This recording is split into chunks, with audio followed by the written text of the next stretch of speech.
Good morning, everyone. Now, in our previous class, we were towards this point that when Prophet Muhammad moved from Mecca to Medina, so obviously, this particular time period is considered very, very important, and it is also called as the Hijra. And then ये year इतना important था कि इसको हम beginning of the Muslim calendar भी मानते हैं. उसके बाद हम ये देखेंगे कि इस कैलेंडर की थोड़ी सी डिटेल्स जो है वो हम लोग देख लेते हैं. Okay, so we were now looking into the calendar of the which actually the Muslim calendar, जिसकी हमने बात की थी कि वो जो टाइम पीरियड जब जिस ईयर को प्रॉफिट मोहम्मद जब पहुंचे थे मदीना मक्का से, तो उस ईयर को बहुत इंपॉर्टेंट माना जाता है और उसी को माना जाता है कैलेंडर ऑफ मुस्लिम्स. ठीक है, तो जब और ये जो कैलेंडर है ये एस्टैब्लिश कब हुआ था? Caliphate of Umar. नाउ ये जो कैलिफेट है और कैलिफ्स है ये हम आगे एकदम डिटेल में पढ़ेंगे. शॉर्ट में ये जान लो कि जब प्रॉफिट मोहम्मद की डेथ हो गई थी उसके बाद पूरे जो इस्लामिक ग्रुप है उनको कौन अच्छे से रूल करेगा और गवर्न करेगा, वो जो लोग थे वो थे कैलिफ्स. तो बहुत सारे कैलिफ्स थे. फर्स्ट फोर सबसे इंपॉर्टेंट थे और जो फर्स्ट फोर है इनमें से एक थे उमर, जिनके बारे में आपने पढ़ेंगे भी. पर जब ये कैलिफेट ऑफ उमर आया था तब हम देखेंगे कि उस टाइम पे इन्होंने ये जो कैलेंडर है ये इस्टेब्लिश किया था. जो फर्स्ट ईयर है इट फेल इन 622 सीई, यानी जो हमारा टाइम पीरियड है 622 सीई जो हम लोग बिलीव करते हैं वो वाला टाइम पीरियड है जो इनका फर्स्ट ईयर माना जाता है. और इनका जो फर्स्ट हम बोलेंगे जैसे अपने एडी या जिस तरीके से सीई मानते हैं वैसे इन लोगों के मानते हैं एएच. ठीक है, एएच का मतलब होता है एनो हेजरियो, जिसका मतलब होता है in the year parallel to Hijra. Hijra मतलब जब वो मूव किए थे उस टाइम पे जब वो मक्का से मदीना पहुंचे थे उस ईयर में. ठीक है, तो वो जो ईयर है जो जिसको वो मानते हैं in the year parallel of Hijra. तो ये वाला जो टाइम पीरियड है इसके हिसाब से ये लोग अपना कैलेंडर शुरू करते हैं. Their calendar has 354 days, 12 months and of 29 or 30 days each. Now after that what else is important in their calendar is each day begins at sunset and each month with the sighting of the crescent moon. Crescent moon जो moon का shape होता है semi circle से और छोटा, उसको crescent shape बोलते हैं. Now it is about 11 days shorter than the Ramzan. You can say it is 11 days shorter than the solar calendar. Okay, तो इसीलिए हम ये देखेंगे कि जो रमजान के फास्ट है, ईद है या जो हज है, जो इनके इम्पोर्टेंट हम बोलेंगे जो इम्पोर्टेंट इनके फेस्टिवल्स है या जो इनके इम्पोर्टेंट रिचुअल्स है वो कहीं भी है ना सीजन से एज सच ऐसे पैरेलल वाइज नहीं होते हैं, बिकॉज इनका जो कैलेंडर है it is 11 days shorter than our calendar. और इनका जो ये फेस्टिवल्स है रमजान, फास्ट, ईद और हज, इसीलिए ये जो है एनी सीजन वाइज नहीं होते हैं, इनका लूनर कैलेंडर के हिसाब से ही सेलिब्रेट किया जाता है. And then we also need to notice that if we want to roughly calculate कि जो इस्लामिक कैलेंडर है और जो हमारा ग्रिगोरियन कैलेंडर है जो अपने बिलीव करते हैं, मतलब generally all over the world जो माना जाता है, उनके बीच में हम सिमिलैरिटी या कैसे उनको कैलकुलेट कर सकते हैं. उसके लिए एक फॉर्मूला दिया हुआ है. It is a bit difficult क्योंकि ये थोड़ा ना कॉम्प्लिकेटेड प्रोसीजर है, but if somebody really wants to find out the similarities or you can say the connection between the Islamic and Gregorian calendar, so formula is given as you can see in brackets h multiply by h. कहाँ होगा यहाँ पे Islamic calendar की date जो है h multiplied by 32 divided by 3 brackets close plus 622 करोगे तो you will get the Gregorian Christian calendar. और जो अगर तो आपके पास क्रिश्चियन कैलेंडर की डेट है और आपको इस्लामिक कैलेंडर की डेट निकालनी है तो you will write down the Gregorian Christian year minus 622 multiplied by 33 divided by 32. and you will get the Islamic calendar. This is just a, you can say, brief way to find out ki how can we calculate the Islamic year if we have the date of the Gregorian Christian year date, and if we have vice versa, अगर अपने पास Christian वाली date है और अपने को Islamic वाली date निकालनी है तो कौन सा फॉर्मूला यूज करेंगे, और अदरवाइज निकालनी है तो कौन सा फॉर्मूला यूज करेंगे। इससे अपने क्या कर सकते हैं, अपने फाइंड आउट कर सकते हैं about the time period of in which ever calendar we want. तो ये तो हो गई कैलेंडर की बात। अब आ जाते हैं होल प्रोसीजर।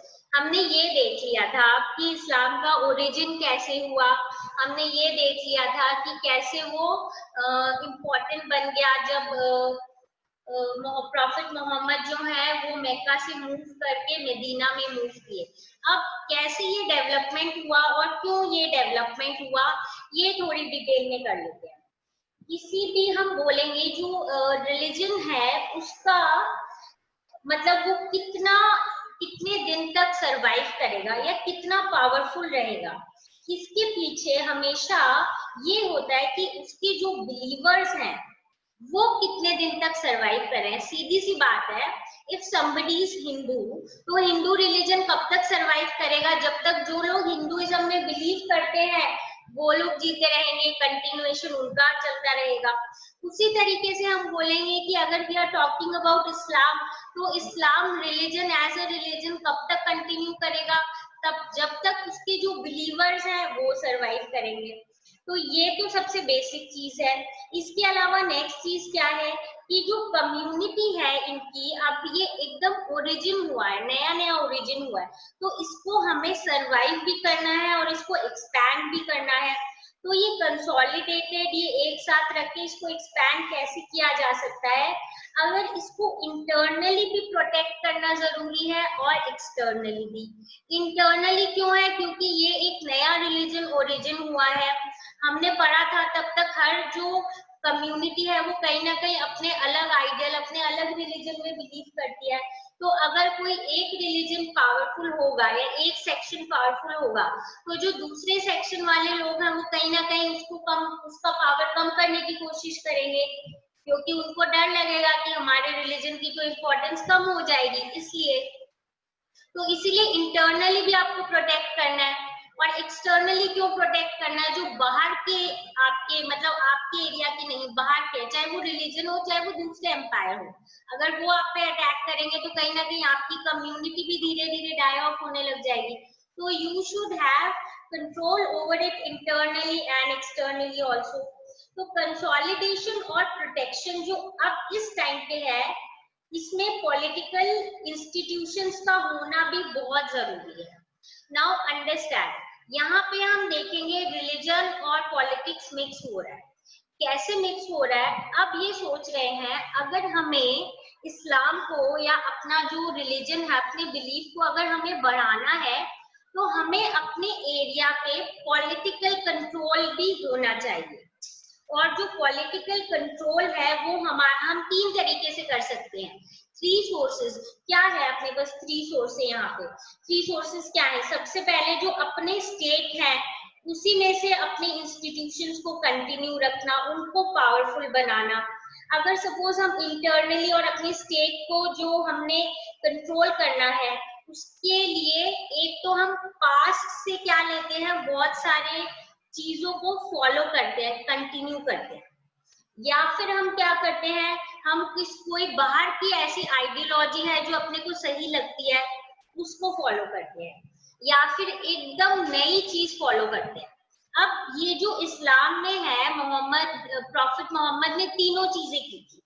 कैसे की थी तीनों चीजें, पास से क्या इनहेरिट किया था इन्होंने, हमने देखा था कि मक्का में जो हज था इनका, और सॉरी जो काबा था जहाँ का अगर जो जर्नी को हज बोलते थे उसकी इंपॉर्टेंस उन्होंने रखी थी, ठीक है। और आउटसाइड से थोड़ा बहुत, क्योंकि वो जब दूसरे एरिया में गए, मदीना में गए, इनिशियली उन्होंने जो बाहर वाले लोग आके जो काबा है उसमें अलग अलग आइडल्स, मूर्ति रख रहे थे, उसको भी वो एक्सेप्ट कर रहे थे। और थर्ड क्या, फ्रॉम अ स्क्रैच, यानी एकदम नई चीज। एकदम नई चीज कैसे हुई, जो प्रॉफिट मोहम्मद ने बताया कि मुझे अभी गॉड से मैसेज मिला है कि एक नई चीज है जो अपने को फॉलो करनी चाहिए, जिस रिलीजन को हम इस्लाम बोलते हैं, जिसमें हम बिलीव करते हैं ओनली वन पर्टिकुलर गॉड में। यानी ये बोल रहे हैं तीनों तरीके से ये कोशिश करेंगे कि ये जो इनका न्यू रिलीजन है ये इसको बहुत ज्यादा इम्पोर्टेंट बना लें और कहीं ना कहीं ज्यादा से ज्यादा इसकी जो फॉलोअर्स है वो हम लोग इंक्लूड करें। जब ये ऐसे कर रहे थे तो इसके साथ ही कुछ और चीजें क्या कर रहे थे, ये कर रहे थे कि हमारे जितने भी फॉलोअर्स हैं उनको हम क्या करेंगे, उनको हम प्रोटेक्शन भी देंगे। और उसके बाद अगर याद हो तुम्हें, इनिशियली भी जब हमने स्टार्ट किया था कि काबा में जो अलग अलग टाइप के लोग आते थे तो वहां पे उनको शेल्टर और प्रोटेक्शन मिलती थी और बोला जाता था कि वहां पे वायलेंस की कोई भी जगह नहीं है। तो यानी वहां पे फॉलोअर्स को वो प्रोटेक्शन दे रहे थे। उसके अलावा वो मतलब कंटिन्यूअस, क्योंकि वहां पे ट्राइबल स्ट्राइफ यानी हर ट्राइब आपस में लड़ाई कर रहा था पावरफुल होने के लिए, उसके अगेंस्ट भी वो प्रोटेक्शन दे रहे थे। उसके बाद हमने ये भी पढ़ा था, वो बोल रहे थे कि जब तक आप अगर if you follow this religion तो आगे जाके आपको जजमेंट डे में साल्वेशन और मतलब you will get the good things. और जब तक आप इधर धरती पे हो till the time you are surviving, आपको हम जो भी कम्युनिटी के रिसोर्सेस हैं वो सब लोग मिलके शेयर करेंगे। तो ये चीजें जो है ये इफेक्ट कर रही थी इनको एक्सपैंड करने में। पर इसके साथ ये पॉलिटिकली भी कोशिश कर रहे थे कि हम जो तीनों तरीके हैं जिसमें हम पुरानी चीजें भी लें और आउटसाइडर्स के भी कुछ अच्छे पॉइंट्स ले ले अगर हो सके तो, और अगर हो सके तो अगर तो क्या अगर एकदम जो नई चीज है that is coming of the new religion, new belief जो है, जो अच्छी आइडियोलॉजीज थी, उन सबको फॉलो करके हम क्या करेंगे, अपने रिलीजन को और अपने जो पूरी कम्युनिटी है उसको एक्सपैंड करेंगे। तो ये जो उम्मा है, जो इनकी कम्युनिटी है, वो धीरे धीरे बढ़ती जा रही थी, जिसमें अब एज आई सेड वो कुछ कुछ बाहर के लोगों को इंक्लूड कर रहे थे जो पॉलीथिस्टिक भी थे। पॉलीथिस्ट कौन होते हैं, who believe in number of gods. जबकि हम देखेंगे कि वो ये बोल रहे हैं कि दे शुड बी मतलब the people who follow Islam should believe in one God. पर अगर ये जो कम्युनिटी आ रही थी टू अडॉप्ट इस्लाम तो वो इनको भी इंक्लूड कर रहे थे। ज्यूज जो ज्यूज थे मदीना के, उनको भी पॉलिटिकल लीडरशिप दे रहे थे मोहम्मद। मोहम्मद चाह रहे थे कि जो अपना जो फेथ है ये इस्लाम, इसको फॉलोअर्स और ऐड करें और इसमें कुछ नई और चीजें ऐड करें। नई चीजें क्या ऐड करें, नई चीजें हम ऐसी ऐड करें जो अच्छी है, एथिकल प्रिंसिपल्स जिसमें है। जैसे एक तो फास्टिंग ऐड की उन्होंने, फिर उन्होंने बोला कम्युनिटी जो है दे शुड बी सर्वाइव्ड, और जो कम्युनिटी है उनको हमने पहले भी पढ़ा था एल्म्स, यानी गरीब लोगों के लिए मदद करना, चाहे मनी के फॉर्म में चाहे खाने के फॉर्म में। तो ये इस टाइप की चीजों पे भी फोकस कर रहे थे। अब ये जो इनकी पूरी कम्युनिटी है ये इस टाइम अर्निंग कैसे करते थे या सरवाइव कैसे करते थे, वो या तो सरवाइव करते थे एग्रीकल्चर के थ्रू, या फिर करते थे ट्रेड के थ्रू, या फिर एल्म्स टैक्स होता था। ये टैक्स वही आपको जो देना है गरीबों को, ताकि मतलब जिनके पास एकदम लिविंग के लिए कुछ भी नहीं है उनको चाहे फूड के फॉर्म में चाहे पैसे के फॉर्म में हेल्प करना। अब जो ये मुस्लिम्स हैं ये लोग थोड़ा सा और एक्सपैंड भी होना चाहते थे और ये लोग चाहते थे कहीं ना कहीं इनको वो ये लोग है ना थोड़ी सेटल्ड हो जाए, सेटल्ड और कहीं ना कहीं सिक्योर हो जाए इन टर्म्स ऑफ मनी और लाइवलीहुड। तो ये लोग रेट्स करने लग गए थे मक्का के कारवान्स पर, जो कि कारवान्स क्या होते हैं, जो एक जगह से दूसरी जगह मूव करते हैं ट्रेडिंग के लिए। और इसके कारण क्या हुआ, जब ये लोग अटैक करने लग गए इन लोगों पे, कारवांस पे, तो कहीं ना कहीं डिफरेंसेस, यहाँ पे ब्रीच वर्ड आया। ब्रीच का मतलब है यहाँ पे डिफरेंसेस। तो ज्यूज और ये जो हम बोलेंगे कि ये वाले लोग हैं जो इन पे अटैक कर रहे थे, बेसिकली जो कारवास पे अटैक कर रहे थे, इन लोगों के बीच में कहीं ना कहीं कुछ डिफरेंसेस आ गए थे। और बट हम ये देखेंगे कि डिफरेंसेस के बावजूद भी जो मोहम्मद है इनका रेपुटेशन धीरे धीरे as a preacher and as a political leader जो है वो एक्सपैंड होता जा रहा था। क्यों एक्सपैंड होता जा रहा था, क्योंकि बहुत जगह पे इनका कंट्रोल हो रहा था और जो ये जो प्रीच करते थे और ये जो चीजें सिखाते थे ना, उसके बेसिस पे क्या हो रहा था कि लोग है ना ज्यादा से ज्यादा इनको फॉलो कर रहे थे और इस्लाम एज अ रिलीजन जो है उसको भी चाह रहे थे वो कि हम लोग क्या कर ले, अडॉप्ट कर ले। Now after this we'll see about the rise of Islam in Arabia and Muhammad and his impact. अब जब हम देखें कि अब मोहम्मद जो है जब वो बहुत ज्यादा कहीं ना कहीं पॉपुलर हो गए थे, फेमस हो गए थे और उन्होंने बहुत ज्यादा पॉलिटिकली भी इम्पोर्टेंट स्टेटस ऑक्यूपाई कर लिया था और रिलीजियस हेड तो वो थे ही। तो अब उन्होंने कुछ बातें बोली कि if you want to be the part of our community and if you want to follow our religion then you will have to follow certain things. सबसे पहले तो है conversion was the sole criteria for the membership of the community. यानी अगर आप हमारी community का part बनना चाहते हो तो सबसे पहला क्राइटेरिया या सबसे इम्पोर्टेंट द ओनली क्राइटेरिया यही है कि आप कन्वर्ट हो जाओ इनटू आवर रिलीजन। ठीक है, अब ये इन्होंने क्राइटेरिया रखा। लोग जो है वो ऑलरेडी बहुत इम्प्रेस थे क्योंकि मोहम्मद जो है उन्होंने बहुत कुछ अचीव कर लिया था।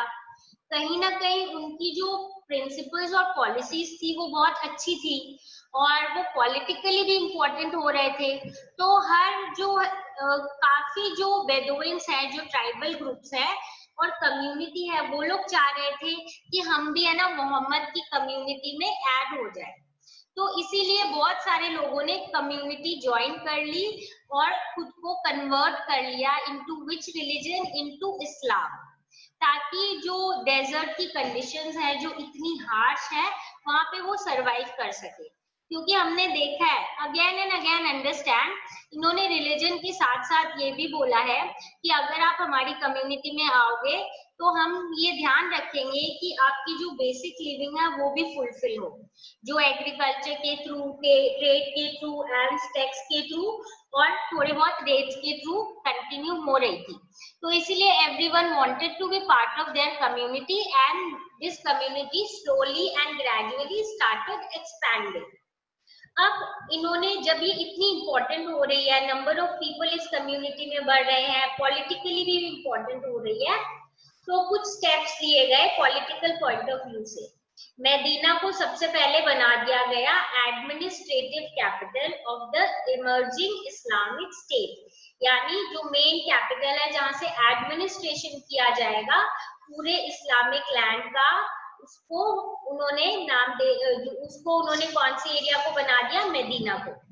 और मक्का को बना दिया इम्पोर्टेंट रिलीजियस सेंटर, जो स्टार्टिंग से वहां पे जो मेन प्लेस थी काबा जिसको वो लोग इम्पोर्टेंट मानते थे, और पूरे मक्का को रिलीजियस सेंटर के फॉर्म में सबने एक्सेप्ट कर लिया और यही बोला गया कि मक्का जो है सबसे इम्पोर्टेंट रिलीजियस सेंटर है। अब अगर तुम इफ यू ऑल रिमेम्बर, हमने स्टार्टिंग में पढ़ा था कि ये जो काबा था इसमें अलग अलग ट्राइबल लोग जो है आके अपने आइडल्स स्टेशन कर देते थे और ईयरली मूवमेंट करते थे, हज आते थे वहां पे पिलग्रिमेज जैसे करने। तो अब इन्होंने बोला कि काबा से जितने भी आइडल्स है ना उनको हम रिमूव कर देंगे।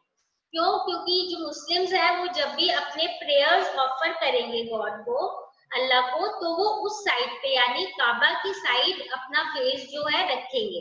तो इसीलिए सारे जो आइडल्स है वो काबा से हटा दिए गए और मुस्लिम्स को ये इंस्ट्रक्शंस दी गई कि जब भी आप अपने ऑफरिंग करो, आप प्रेयर्स करो, तो आपका जो फेस है it should be in the direction of Kaaba. तो ये चेंजेस जो है, these were the changes which were being brought so that there is a kind of similarity and uniformity among the people who are following this particular religion. अब जो है हम ये detail में पढ़ेंगे अगर हम इनके रिलीजन के साथ साथ पॉलिटिकल एक्सपेंशन को भी देखें। तो हमने देखा इनिशियली प्रॉफिट मोहम्मद जो है उन्होंने 622 से 632 टाइम पीरियड के बीच में उन्होंने मदीना को अपना एडमिनिस्ट्रेटिव कैपिटल बना के, सेंटर बना के वहां से पॉलिटिकली समवॉट एम्पायर के ऊपर या जो इस्लामिक कम्युनिटी है उसके ऊपर कंट्रोल किया और रूल किया। उसके बाद first 4 caliphs, very very important, जिनको हम डिटेल में पढ़ेंगे।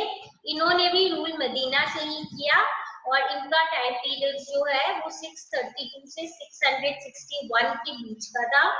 फिर जो अपने उमायद कैलिफेट है, इन्होंने डेमस्कस से सीरिया से किया था कंट्रोल 661 से 750 के बीच में।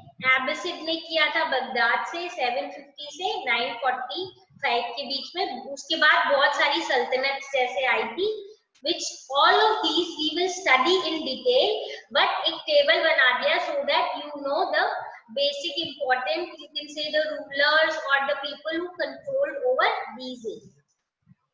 अब हम देखेंगे कि जो हम जैसे हमने इस टेबल में बोला कि आफ्टर प्रॉफिट मोहम्मद ने फर्स्ट स्टार्ट किया था, उसके बाद फर्स्ट 4 जो कैलिफ्स थे, फिर उमाय्यद, अब्बासिद एंड सल्तनत।